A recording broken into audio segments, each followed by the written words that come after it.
Adelina, Adele for her posh friends, was the most beautiful girl in the village. Not only that, but she was the heiress of a well-off and quasi-aristocratic family, and that increased her appeal for prospective beaux.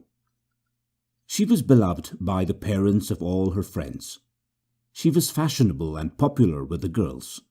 She was lusted after by men of a certain age. And she was considered hot property by guys her own age.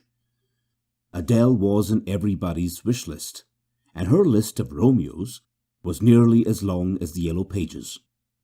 Some witty person had suggested that her family needed a system of traffic lights to avoid fatal crashes for the men in her life. With all the comings and goings, her father, Don Severo, who was austere, serious, and not given to frivolities, didn't have a clue of who the father might be. Because when Adelina started gaining weight, against all the rules and regulations of the fashion magazines and celebrities of the moment, it became quite evident that she was pregnant. Her always having been thin as a stick only accelerated matters, and what initially was gossip amongst the help soon became common knowledge of the best and worst of society. Even her father, Don Severo, who was always away, busy with business and distant from his family in everyday life, finally realized what everybody had noticed ages before.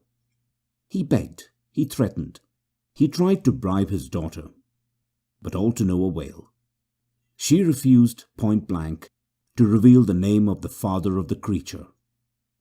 And she didn't even want to do the decent thing and have an abortion. Legal maybe by pulling some strings, or a touristy one, like many of her friends. No, she didn't care about the shame and embarrassment she might bring upon her parents.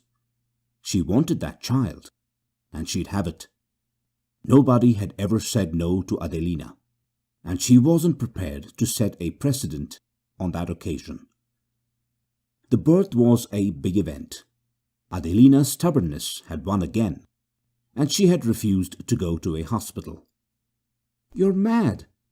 Why won't you go to hospital like everybody else?" Doña Remedios, like her husband, was quite traditional and not trendy enough to understand concepts like natural birth or the importance of a friendly environment for the newborn. Birth might be natural, but she didn't think it should be a pain for the mother or an inconvenience for the mother's family. How friendly can it be for a baby to be born with her mother's screaming her head off and everybody running around like lunatics? Precisely because that's what everybody else would do. That won't do for me. No. She wanted a home birth. She had counted on their private medical care to provide in case of any problems, but not on how busy doctors were, especially as most of them worked both in the public and the private sector.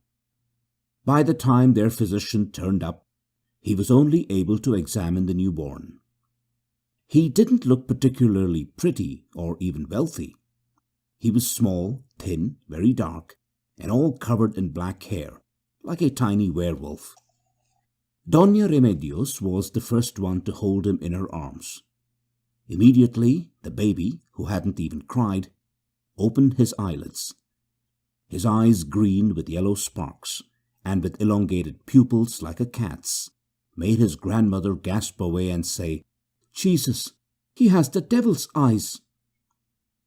The comment became part of the family's lore, and was always mentioned when discussing their choice of names, because Adelina, who was notably fresh and alert after giving birth, told her mother, "Yes, Jesús. That's it. Perfect name." Remedios looked at her daughter. "Jesús? But that's not one of the traditional names in the family. And what about non-religious or Christian people? They might find it offensive." "But why? I'm not calling him God. And people have always used biblical names and names of prophets. Anyway, the world is full of Mohammeds.